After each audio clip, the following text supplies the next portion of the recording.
Hi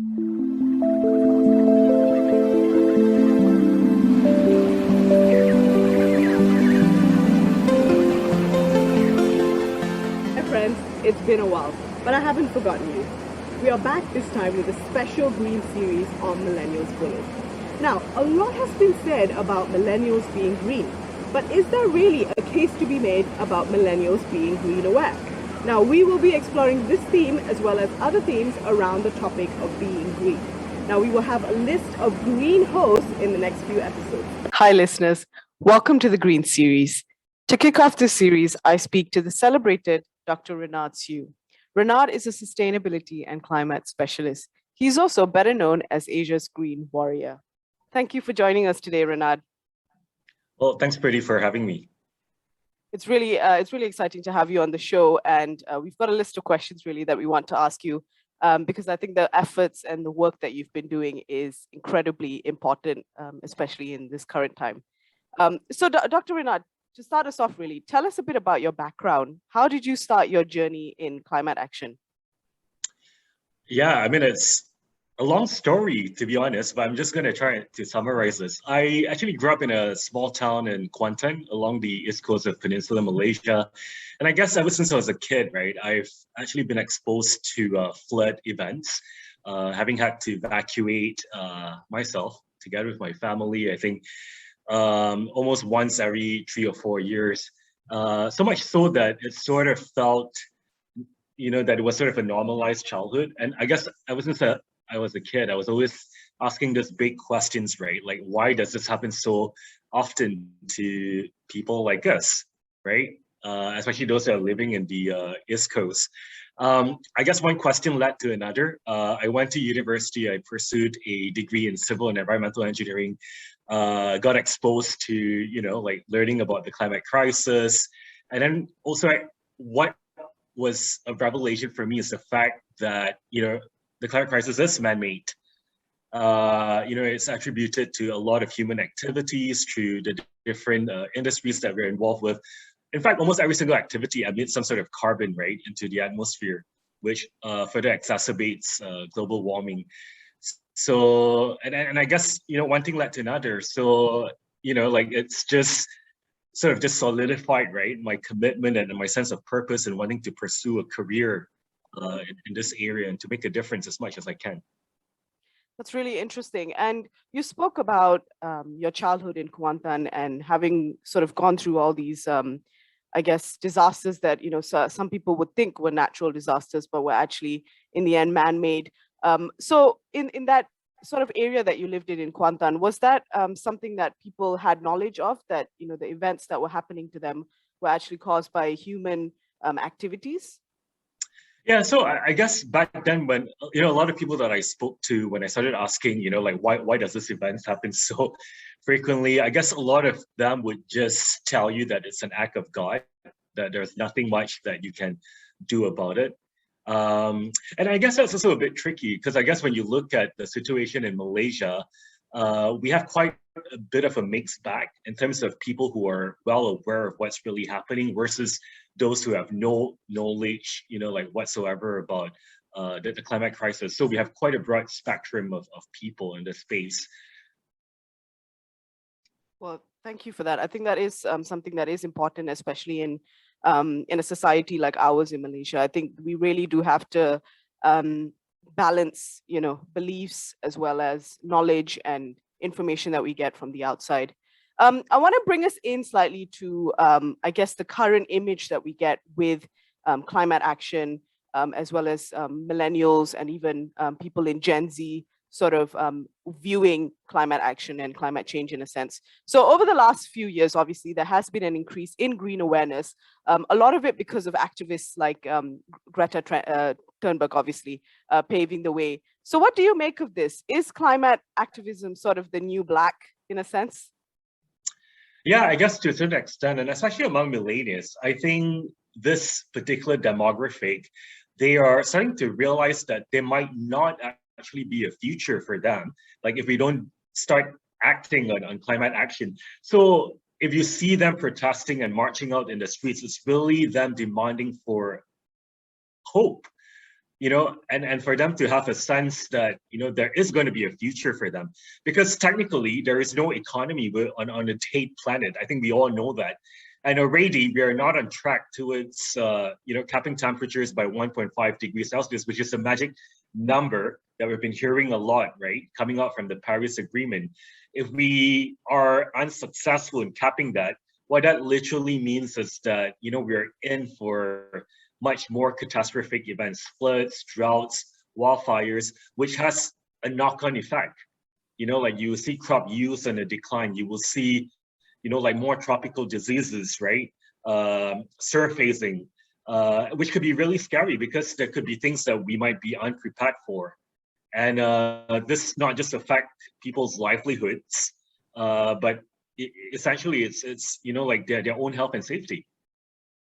Yeah, so that's really interesting because you've brought up sort of, the Paris Agreement and obviously internationally, the work that has been done.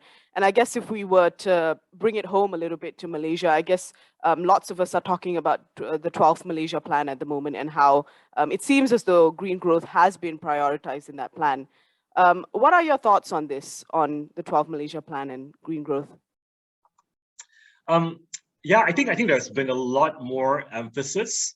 Partly because I think the 12th Malaysian Plan was crafted with inputs, right, from civil society organizations. So there's been a lot more emphasis around not just climate mitigation, which is how you cut down emissions, but also the adaptation piece. So assuming that sea levels are already rising, what can we do about it, right? In order to prepare ourselves for, all of this looming catastrophes. So the 12th Malaysian Plan definitely is a little bit more ambitious, I guess, like on the greener side. There's a little bit more talk around, the need to pump in investments into green technology, which is always welcome. One of the things that people talk about, especially given the COVID-19 pandemic lockdown that we've been facing, is, people talk about wanting to recover as quickly as possible. But really, I think what needs to be the emphasis here is really on resetting completely.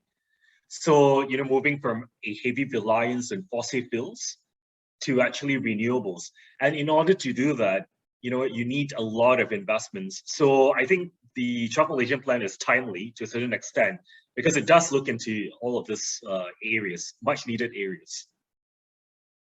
And would you say that in order for us to, I guess, move towards using renewable sources and I guess to sort of move in that direction, which is the right direction, would you say that it's feasible in a society like ours, where I guess you would say that, the usage of cars and car ownership is incredibly high in a country like ours because cars are incredibly affordable. Would you say that it is possible in our country?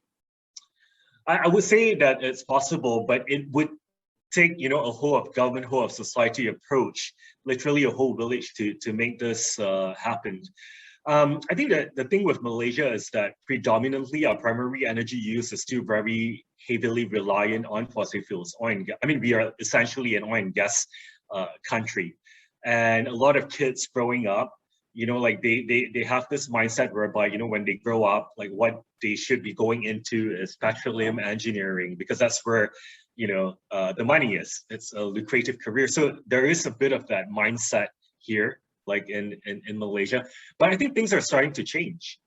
People are opening up, people are having dialogues, conversation around, like what's going to happen to the planet, right? If we keep pumping up in, like CO2 into the atmosphere. And people are starting to wake up to the fact that, coal-powered plants, the oil and gas industry is not going to be sustainable, right, in the long future, which is why Malaysia has also made a commitment, right, to phase out completely coal-powered plants in the near future, which bodes very well to the, like green renewable agenda. But I think what also needs to happen is education. One of the things that I've been trying to advocate and fight for is to make climate education mandatory, not just in primary and secondary schools. But that hasn't, to be completely honest, I think that hasn't really gained a lot of traction here. Because I think awareness is one thing, but also being able to explore innovative solutions to address climate crisis is really where I think activism 2.0 needs to be. And a lot of this, like great ideas are, seems to be championed by millennials and youths. Well, that's really interesting. I'm actually I'm actually a teacher in an international school, and I guess in that sense, because we are an international school, the curriculum that we teach is based from the UK and some elements from other parts of the world. And I think a school like ours does provide that avenue for teaching sustainable goals. For example, teaching children about I guess green awareness, like as you mentioned. But when I think about my time in state schools, public schools in Malaysia, I don't think that was really something that I had much awareness of or was even really talked about in any way. And not that it is a criticism in any way. I think we are a developing society. We always will be. And I think it is important, though, that we take those steps from the ground up, I guess, in terms of students and starting it now. Yeah, that's really interesting. I do want to, because we were talking about mindset there for a minute about, how Malaysians view, climate action and climate change. But if I were to make it just slightly controversial here, some researchers have actually described sustainable development as greenwashing.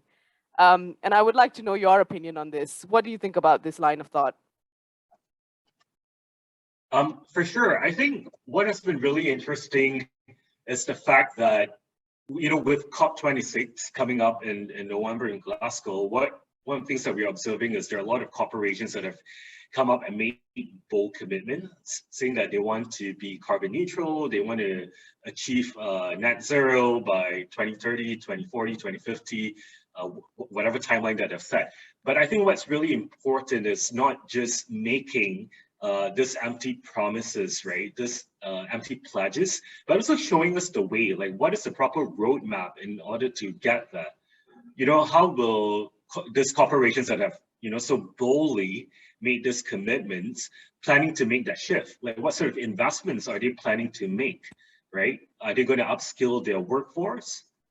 Like who are they going to partner with? Like what amount of investment is going to be pumped in, right, to change their old ways. So I think where we don't have clarity with is the how. We know, we know the what, like what they intend to do, but there's not a lot of clarity around the how are they going to be doing that. And I think that's where, the concept of greenwashing kicks in. A lot of activists, especially, looks at all of this empty pledges or half promises, as they call it, and they say that, oh, okay, like you have made all of these promises, but you can't convince us, right, that you're actually doing something about it, right? And that's where greenwashing is, I think. But I think increasingly people are becoming more educated, so they are realizing that empty promises won't. It's just not enough. I think Greta Thurnberg calls it the blah blah blah.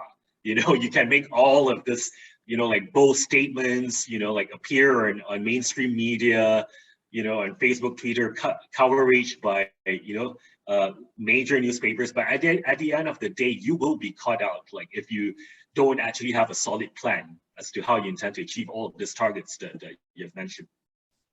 Yeah, that's really an interesting point. And I think when Greta Thunberg had that, made that speech, really, I think that was really when we all sort of woke up and realized that, in a certain way, or to a certain extent, we've been cheated in a lot of ways by these big corporations.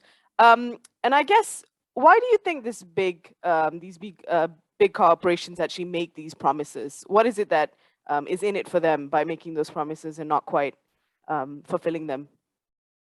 I think it's pressure. First and foremost, there's obviously a lot of interest on the green climate agenda leading up to COP26. There's been a lot of national level commitments that have been made. So prior to, leading up to, like COP26, there was actually a report that was issued by the UNFCCC, the United Nations Framework of Convention on Climate Change. They did an analysis of the global commitments that different countries have made, and they realized that we were only able to cut down emissions by 1%. But in order to keep the 1.5 degrees ambition alive, we actually need to achieve 41 times that number. So a lot of countries have, started ramping up this national commitments. I mean, you've also seen that in Malaysia. Our government actually made a commitment saying that, we want to be carbon neutral, sorry, to achieve net zero, right, by 2050, and to be carbon neutral at least by a certain date. But can we actually do it? Is, you know, like a big question mark. But when countries starts making such commitments, it trickles down to corporates as well. Like they feel pressured into making such similar pledges without necessarily knowing how they would actually do it. But they're just pressured by, you know, the operating environment that they're in. And also for them to look that, you know, they are actually attempting something along these lines, right? So a lot of it, I think, has got to do with more of reputation management, right? As opposed to actually, you know, wanting to do it for change. Yeah, and I think that's an incredibly important point. You know, is it a facade or is it really something that, you know, they genuinely, truly want to achieve with those goals? And I guess only time will tell what happens with that. And, you know, hopefully we achieve a more positive side on that note. Yeah, of I course, would but also, time is of the essence, and we are already running out absolutely. of time. Yeah. Absolutely. Time is completely of the essence. I want to talk a little bit about you, Renard, because I think you're a really interesting person, especially with the work that you've been doing, you know, in Southeast Asia, in Malaysia in particular. So I guess one would say that you're a man that wears many hats. But what do you aspire to achieve through your various roles in climate activism? Yeah, I think for one, being on this journey is obviously a personal one. So as I've mentioned that, you know, I've personally witnessed, I've experienced, you know, like flood events, and it's something that I wouldn't wish on anyone. One of the things that I did realize was how interconnected, right, my personal story is to everyone else who has sort of experienced some sort of catastrophic event as a result of the climate crisis. And for me, I think if we're able to bring that down, if we have any hope, right, of keeping humanity alive, I think first and foremost we do have to, you know, try and keep, you know, the 1.5 degree ambition alive. What that means basically is that there's so much that we need to do in terms of cutting down on emissions, but also preparing, right, marginalized communities, right, to face and confront a world that is going to require a lot of more, that's more resilient, I guess, to a certain extent, which is really a goal that I'm, you know, constantly thinking about. Hence, my work has also brought me to actually working with what I call climate pruners, right? People who are, you know, a hybrid of entrepreneurs who are constantly looking for innovative solutions, right, to tackle the challenges of the climate crisis.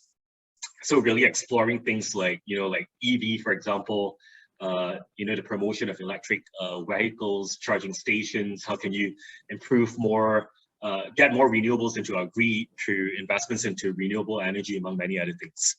Well, that's amazing. I think the work that you've been doing, and I guess the journey that you're still on, is an incredibly important journey. And I guess you represent a lot of youth and millennials, and I guess you're at the forefront there in achieving those goals. But I do wonder, as a millennial activist, do you find that your journey is a lonely one? I mean, I guess millennials, we would say, are concerned with socialism, employment, some, and now especially with the pandemic, employment. So do you find that that your, you know, perhaps your journey might be a little bit lonely in any way? Well, to be frank, not so much. I feel like there's always a group of people that I can fall back to. In fact, there's actually a whole network of climate advocates, activists in Southeast Asia, who are skilled, right, in different areas. You have people who are, you know, like have experience in policy making, people who are involved in things like climate financing. And I feel like I'm just constantly learning from different folks within this network. And it's a very tight-knitted group to a certain extent. Like we're always, you know, like providing each other with, you know, the type of moral support that is needed. And we know that the powers that need to be, right, like the people that we are trying to sort of go against, right, to a certain extent, especially when you're trying to fight for a climate policy, a climate act to be enacted within the country. It's not going to be an easy journey. But you know, so far I've been able to sort of just garner support from this group of network that I've been involved with, which has been great. I can imagine. I think it's having a group, and I know what I can tell from, climate activists, there is a real fire in them, and I think that's an incredibly that's an incredibly great thing to see. I think to have to see some people that are so passionate about the earth and wanting to bring us all into that. Have you found any similarities between you and some of them? Perhaps because of the background, how that might be different. Any similarities there or differences? Yeah, I guess one of my observation is the fact that we are very clear on our sense of purpose or why we're doing what we're doing. So we're connected on the why, right? We know that climate crisis is the defining issue of our generation and something that we want to fight for. Where we depart, though, is in terms of the how. How do we actually approach it? And it's actually a very contextual thing. So just to give you an example, right? In Singapore, for example, they have embarked on floating solar PV technology. But this is probably not something that you can implement in the Philippines, for example, because they are faced with typhoons in their archipelago. So their solutions as to how they would approach this would be completely different from what we have in Singapore. So there are nuances and differences like that, depending on context. But like we share a similar aspiration that we're all working on this issue together. And if all of you were to sort of think about, bringing your ideology as well as your voice forward to millennials, what would you say, or how can you sort of make it attractive in a sense? How do you make climate action and climate activism attractive to other millennials? Yeah, I think this is truly $1 million question. I've been speaking to a lot of parents, to be completely honest, and Asian parents typically have this mentality that you either have to be a doctor, an engineer, an accountant, or you're seen as a loser to a certain extent. And a lot of parents are actually quite concerned when their kids actually tell them that, oh, they want to enroll in environmental science or environmental engineering, for example, because they're worried that their kids would probably end up just being tree huggers and working with an NGO. So I think all of that needs to change. I think that perception, we need to show the way, right? So as I've mentioned earlier, there needs to be a clear transition roadmap moving away from fossil fuels to a renewable, greener future. What that means essentially is that we need to be able to create and generate jobs that are going to be attractive enough. And they are, and to be, to be completely frank, they are. Even if you look at waste management, for example, as an issue that we're trying to tackle, a lot of the waste typically just end up in landfills. You're just dumping them. But if you think of a creative and innovative way to reuse and recycle, upcycle your waste, what you would need is actually people to start creating an inventory, right, of segregation of different waste. You need people to think about creative, innovative manufacturing ways to repurpose a lot of this waste. So it creates new economies in that process. And I think that's where we need to be more innovative. But of course, it's easier said than done. A lot of people are used to that traditional, let's just follow what the typical norm is, let's not challenge the status quo, which is very, which is something that sometimes I feel agitated by, because I feel like there's so much potential, right, for us to really change the narrative. And the fact that we don't have time, right, to do this, it just concerns me a whole lot. And, I think it's really interesting that you brought up the fact of, I guess, the Asian mindset, or, the, mindset in this region really, about, parents wanting their kids to be, A, B, and C, and, not everything else is a complete failure, which, and I think in a way, I guess our mindset is so, and we're quite hard, we're quite strong with our mindsets that, it has lasted for generations, I think, at this point. Every generation, we still have that pressure. But do you think millennials themselves, if they were to sort of go against, the wishes of their parents, if you will, do you think that they have that interest to invest in a field like this? I think this is definitely something that needs to happen. But unfortunately, if you look at the demand, right, for environmental sciences courses, just to share with you, I think one of the public universities in Malaysia actually decided to cancel an environmental science degree course because the uptake just wasn't high. There just wasn't enough demand for it. And for me, I was upset because this was at a time when, the government had just launched, their big, bold, ambitious plans to move towards, renewable energy. But at the same time, you need to create a whole pipeline of talented people in our country.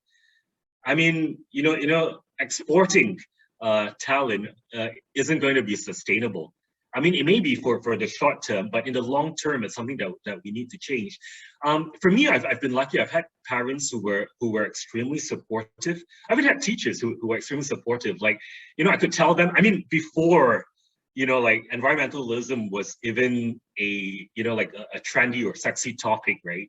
It was something that I've always been very inspired, like to sort of venture in. But I was really trying to look for role models, right, in a country who were actually championing all of this goals, but I couldn't locate one. A lot of them were Western figures, I guess, people who have been there, done that. And I think we need more of that, like a lot of role models in the industry even, because industries are changing.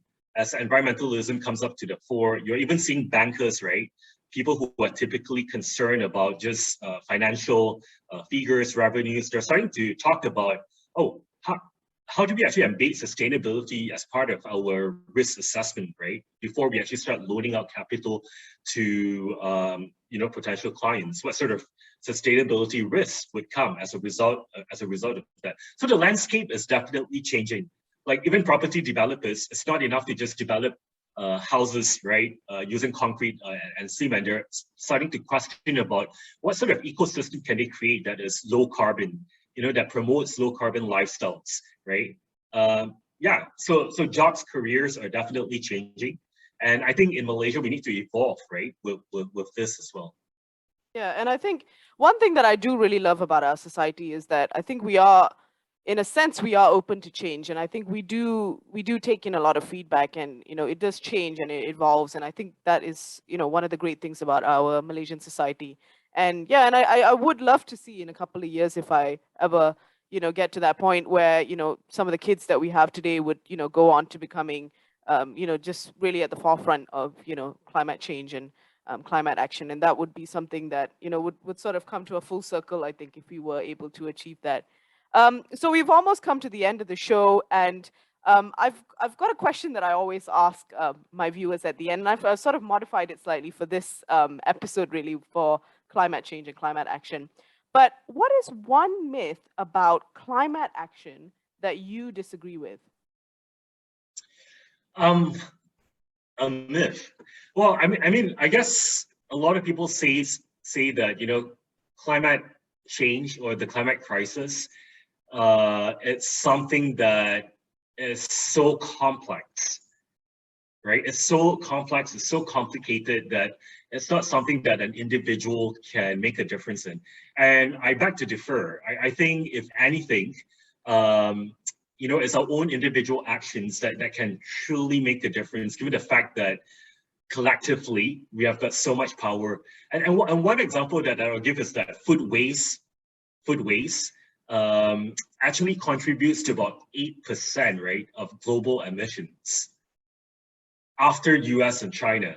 And when we think about our own consumption, daily consumption, every day, believe it or not, like in Malaysia alone, we produce about 17 tons of food waste daily, which is enough to fill up about 7 swimming pools and feed about 2.2 million population. So there's a lot that we can change, right, in our day-to-day lifestyles in order to bring down these emissions. Just think about, the food that we purchase, make sure that we don't waste it. And if we have extra, make sure that we share it, right, with our neighbors or people who truly need it.